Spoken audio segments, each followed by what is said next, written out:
to commit murder.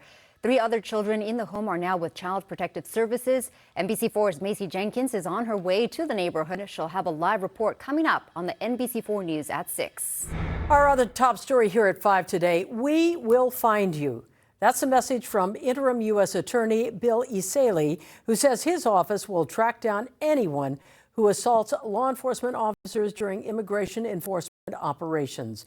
Good evening once again, everyone. I'm Colleen Williams. And I'm Bel Sedano. Michael is off. NBC4's Alex Rosier joins us live from downtown L.A. with more on what the feds had to say. Alex.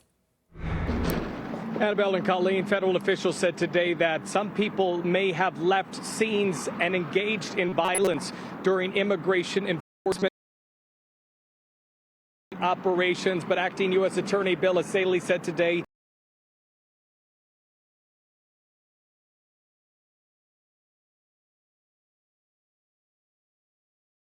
they have photos, they have videos, and they will track you down. As protests continue at immigration enforcement operations in Southern California, and U.S. Attorney Bill Esaley has a message for people who engage in violence. Violence in any form, specifically targeted at law enforcement, is unacceptable and illegal.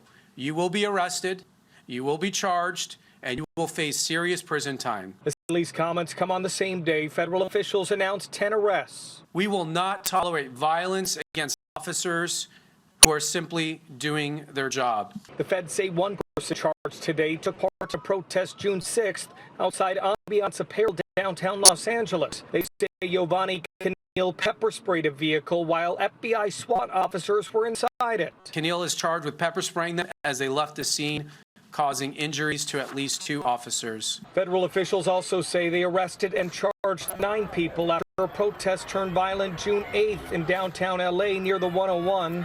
Court documents said that group targeted CHP officers. Akil Davis is with the FBI. Officers were trapped under a bridge when violent protesters threw rocks, concrete, electric scooters, and fireworks at officers, and even ignited a patrol vehicle.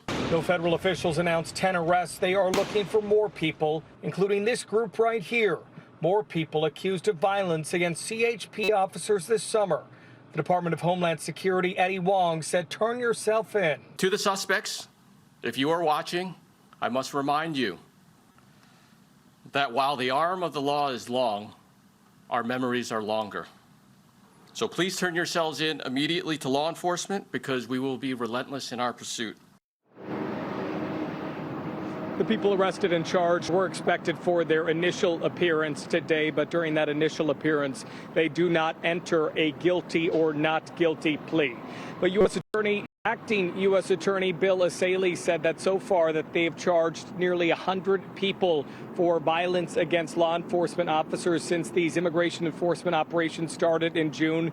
He said every American has a right to peacefully protest, but you don't have a right to engage in violence against law enforcement. We're live in downtown Los Angeles. I'm Alex Rosier, NBC4 News. Guys! They just detained. And as federal authorities moved in to make those arrests that Alex just mentioned, a crowd clashed with federal agents on North A Street in Oxnard this morning.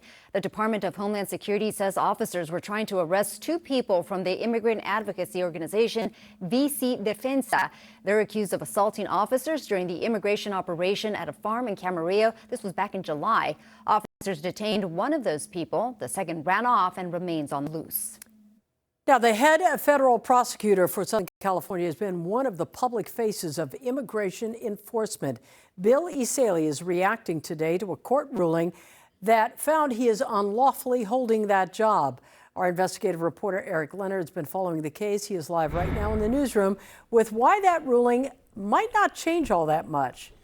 Eric. Hi, Colleen. Well, Esaley told us today he's not planning on going anywhere following this judge's ruling that Esaley cannot legally occupy the position of U.S. Attorney.